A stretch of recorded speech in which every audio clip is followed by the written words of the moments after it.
सुन रहे हो, जितने फेसबुक और यूट्यूब पर सुन रहे हो, बहुत सावधानी से सुनना। 2 बार पशुपति व्रत कर लिए आपने, ये कर लिया आपने, प्रदोष कर लिया आपने, सोमवार कर लिया आपने, सारे अनुष्ठान कर लिए, बहुत सारे उपाय भी करे। तो बुधवार के दिन अगर शंकर पर 1 लोटा पानी चढ़ाया जाता है तो जिन लड़कियों का विवाह नहीं हो रहा, जिन बच्चों का विवाह नहीं हो रहा, उन बच्चों के लिए विवाह हो जाते हैं हमारे। फिर निवेदन करूंगा, जितने कथा करवाए हैं, जितने कथा सुन रहे हैं और जितने पुण्य स्मरण दान स्मरण आदि कर रहे हैं, किसी व्यक्ति से कोई काम करवाना है, वो काम नहीं कर रहा, कोई फाइल आगे नहीं बढ़ रही है, कोई कार्य अटक रहा है, तो एक जल के पात्र में जल भरकर 5 बेलपत्री शिव जी को समर्पित कर, जिसके शरीर में कहीं गांठ पड़ रही हो, चाहे वो बच्चादानी में हो, चाहे वो चेस्ट में हो, चाहे कहीं पर भी हो, शिव जी के चढ़ा हुआ जल तो हाथ में झेलो, हाथ में जल तब उस समय पर या तो पंचाक्षर या श्री शिवाय नमस्तुभ्यम मंत्र का जाप करते करते लेकर शिव जी की चढ़ी हुई बेलपत्री को लेकर शंकर भगवान के मंदिर के जी पार वीरभद्र का नाम है, मणिभद्र का नाम, मणिभद्र का नाम है, जो भगवान शंकर के गढ़ है, दरवाजे के द्वार पर मणिभद्र का नाम लेकर दरवाजे के बाहर पे आचमन कर उस बेलपत्री को बंद कर खाना चालू कर दो। भले हफ्ते में 2 बार खाओ, धीरे धीरे आंख खुलना प्रारंभ हो जाती है। मणिभद्र थे जो अब छूट गई, 2 साल हो गए, 3 साल हो गए, सर्विस नहीं लग रही हो, बहुत प्रयास कर लिया हो, बहुत प्रयास, तो महाराज काली तिल्ली को पीस कर उसको जल के पात्र में डालकर अपने घर के मटका परिंदा पितरों का जो स्थान होता है, जलाशय होता है, उसके पास में एक पात्र में रख दीजिए। बेलपत्री या बट का पेड़ या पीपल का पेड़ इस वृक्ष के नीचे 1 रात्रि तक रखे रहने के बाद में दूसरे दिन अपनी कामना करकर, जिनका जॉब नहीं लग रहा, सर्विस नहीं लग रही, नौकरी नहीं लग रही, या कहीं उलझने उत्पन्न हो रही है, उस व्यक्ति को हाथ में ले जाकर उस पात्र का जल 3 वृक्ष पितरों के तुल्य है। कल की कथा में कहा था, पहला बेलपत्री का, दूसरा पीपल का, तीसरा बट का, ये 3 पितरों के तुल्य। इन 3 में से किसी भी वृक्ष के नीचे उस काली तिल के जल को समर्पित कर दीजिए महाराज। बाबा चाहेगा, भोलेनाथ जी चाहेगा तो 3 महीने में कहीं ना कहीं योग बना ही देंगे। बाबा पर विश्वास रख। शिवाय नमस्ते। होता हो, कैसा हाथ में नहीं दिखता हो, तो शिवपुराण में बड़ा सुंदर वर्णन किया गया। दीप महत्व था। घर में 2 दिए हमेशा रखना चाहिए, घी का दिया हो चाहे तेल का दिया। ज्यादा से ज्यादा दियों को बदलना नहीं चाहिए। जैसे मालूम पड़े आज ये वाला दिया लगा दिया, 15 दिन चला, उसको फेंक दिया, दूसरा दिया लगा दिया। शास्त्र कहता है, शिवपुराण कहती है, जिसके घर में दिया एक रहता है और वही दिए में निरंतर बत्ती लगती रहती है, तो उसके घर में संपदा की वृद्धि होती रहती है। दिया ज्यादा नहीं, संपदा।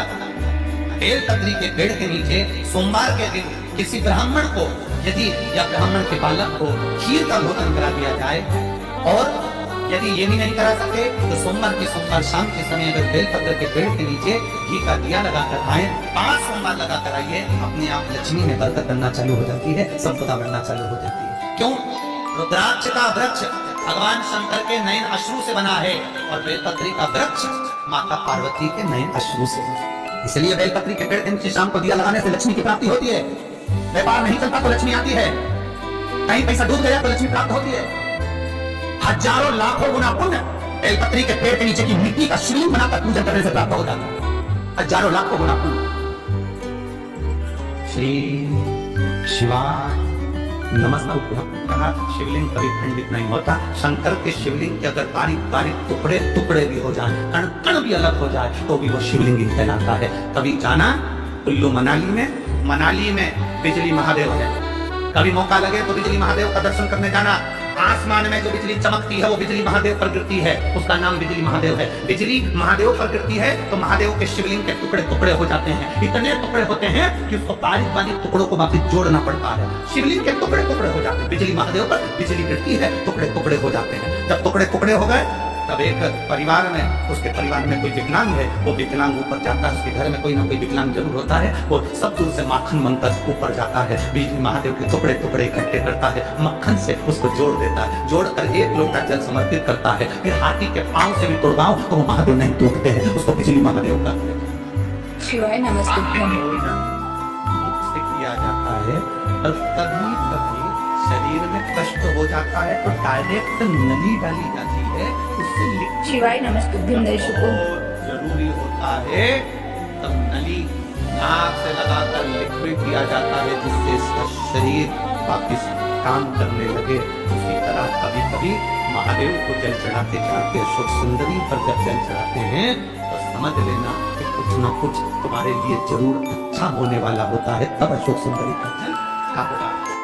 आप अगर कपटी है, छली है, बेईमान है, प्रपंच है, जैसे भी हैं, झूठ बोलते हैं, निंदा करते हैं, चुगली करते हैं, गलत काम करते हैं, तो भी मेरा निवेदन है शंकर के मंदिर जरूर जाओ, शंकर की कथा में जरूर बैठो। क्यों? एक मंदिर के दरवाजे पर लिखा हुआ था अगर आपका मन गंदा है तो मंदिर जरूर आना, मंदिर जरूर आना। किसी ने पूछा गुरुदेव ये मंदिर के दरवाजे पर लिखा है कि मन गंदा है तो मंदिर जरूर जा, उसका कारण क्या है? हमने कहा कारण केवल इतना सा है, बच्चा नाली में गिरता है, बच्चा धूल में गिरता है, बच्चा रज में गिरता है, बच्चा कीचड़ में गिरता है तो पड़ोसी साफ नहीं करता।